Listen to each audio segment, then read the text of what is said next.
Now, I mean, now you can Yeah. find somebody like yourself, or there's many doctors out there you can find. You can get all your parameters done. You can get advice if something's out of line, what you can do with it. But people need to understand that this was a different day. This is 1980s when I started bodybuilding and I started using steroids. So I just went to my GP, you know, on the council estate, right?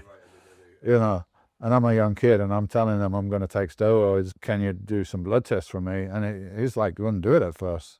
He's like, no, you don't want to take that. It's not good for you and all this stuff, right? And then I did my first competition and I made a big splash. And then they invited me to be on the British team, which was in the World Games held in London. On the bodybuilding team, World Game was like Olympic Games, but all the sports that didn't quite make it, there was water skiing, there was powerlifting, all these sports. Yeah, it was a big thing. And bodybuilding was there. And I went from my first competition to being on the British team as a heavyweight 2 weeks later in this competition. And anyway, it was a bit on TV, but they had the opening ceremony. So the guy that was managing the bodybuilding team cleverly said, you and a girl who was representing the female bodybuilding, when you go out, you take your tracksuit and do some poses. And sure enough, all the cameras came over because it's visual, right? So all the cameras came over, the TV cameras came over, and actually was shown a little bit on British TV.